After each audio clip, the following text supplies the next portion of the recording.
L'Excuse César Film Festival. Ah, non, je l'avais pas fait. Voilà, maintenant je le fais. Ouais. Ouais. Quentin Reynaud, Festival du film des Arcs, ou Arc Film Festival selon.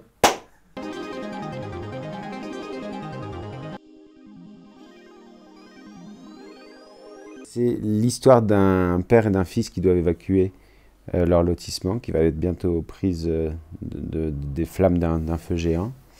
Et cette évacuation qui devrait bien se passer tourne plutôt mal, puisque le feu se rapproche, et ils sont enfermés dans ce feu géant, tel qu'on a pu en voir encore tout récemment. Et dans cette fuite et dans cette tentative de s'en sortir, se rappelle à eux un drame familial qui concerne mon personnage. Ça c'était tacite, effectivement. On avait déjà collaboré une première fois sur un film que j'avais co-réalisé.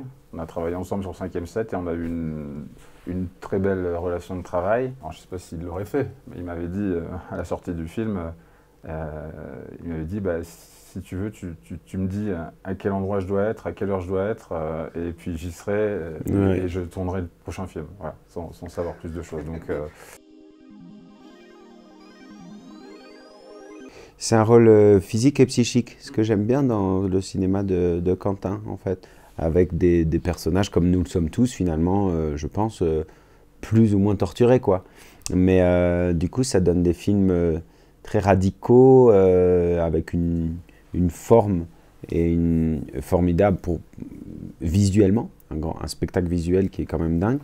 Et pour nous, acteurs aussi, et j'espère pour le spectateur aussi, une nourriture extrêmement importante. J'ai voulu vraiment jouer le cinéma d'expérience, de démarrer immédiatement dans cette évacuation où a priori on est dans un schéma assez simple et par petites touches, vraiment des petits éléments à droite à gauche, on comprend qu'on va vers autre chose. Voilà, on va vers quelque chose qui est plus de l'ordre de la déambulation sur la dernière partie, qui est vraiment de la psyché du personnage principal. Donc c'est vrai que ça, j'aime beaucoup jouer sur les différents genres. Voilà, on est entre un genre classique de survival et un genre surnaturel, et je donne des petits éléments qui nous permettent de comprendre le parcours du personnage principal. Voilà, j'aime beaucoup ce genre de film à indices, quoi. Et on essaie de chercher des indices, on croit qu'on a compris, mais en fait, si on le re-regarde, on peut l'interpréter différemment. Mais je trouve qu'il est... celui-là, ce que moi j'ai beaucoup aimé, c'est qu'il est un peu fait comme un conte de Grimm aussi. Cette traversée avec des indices pour une symbolique, je trouve que le film a quelque chose de comme ça. C'est-à-dire qu'il y a un décor qui est posé comme dans un conte, où on dirait c'est l'histoire d'un truc terrible avec je sais pas quoi. Et après, nous, on a comme ça un vrai chemin physique à faire. Et donc des fois, évidemment, ça convoque du surnaturel ou du symbole pur. Oui, du symbole, ouais. Du symbole pur. Et du coup, c'est vrai que c'est un film qui est sur un équilibre parce que du coup, le non-dit est aussi nécessaire. Et oui, je l'ai toujours écrit avec cette idée à l'esprit que ce personnage-là, il avait 2 enfants, il avait des jumeaux, et aujourd'hui, il n'en a plus qu'un seul. Et comment il vit à travers ça? Comment il l'a assumé? D'autant plus que ça, c'est très ellipsé, mais on peut imaginer qu'il a une certaine responsabilité, et il le dit juste un moment fort du film. Est-ce qu'il n'est pas responsable un petit peu, même indirectement, de ce qui s'est passé à sa fille?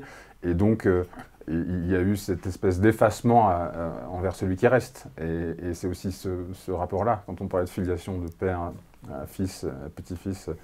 Donc oui, ça, c'était le cœur de mon sujet. Et le décor, même si c'est justement quelque chose de réel dans le contexte actuel par rapport au réchauffement climatique, à la recrudescence des feux de forêt, le décor n'est que la toile de fond de cette tragédie. Moi, j'étais venu pour Guy, j'étais jury, et je suis venu là. Alors, je suis content. C'est vraiment un festival que j'aime et qui me porte bonheur. Enfin, c'est un festival que j'aime bien parce que je trouve qu'il a toutes les prétentions sans prétention. Donc ça, c'est vraiment très agréable. On mange bien, on rigole bien. Et puis, rigole bien. Et moi, concernant le Festival du film des Arcs, c'est assez particulier parce que ça fait plus de 35 ans que je viens skier aux Arcs. Donc je connais la station absolument par cœur, et donc d'être ici, c'est comme venir présenter mon film à la maison. Alors moi, je suis à Arc 1800 de l'autre côté, mais et du coup, non, c'est super confortable pour moi. Je suis vraiment, c'est assez génial. Ah, le fameux film à offrir à Noël. Le fameux film à offrir à Noël. Moi, je l'ai, hein, facile, hein, parce qu'en plus, Vas-y, je l'ai toi. regardé dimanche. Alors c'est facile, mais en même temps, je l'ai montré pour la première fois à mon fils de 7 ans quand même. C'est L'étrange Noël de Monsieur Jack. Alors je sais, c'est pas français, mais quand même, à Noël, là, je pense que j'ai jamais pris autant de plaisir à revoir un film qu'en le montrant à mon fils. Tiens, moi, il y a un Spielberg que C'est- j'aimerais c'est- bien c'est- réoffrir. L'Empire du Soleil, vous vous souvenez de ce film? Bah tiens, ça. L'étrange Noël de Monsieur Jack, qui n'a pas été réalisé par Tim Burton. Non, il était produit par Tim Burton. Il était produit par Tim Burton. Henry Selick. Ouais, Tim c'est Burton. incroyable, Ouais, c'est que voilà, c'est fou quand même. Voilà. Tout le monde, personne ne sait qui est Qui Henry est Selick. Henry Selick. C'est incroyable.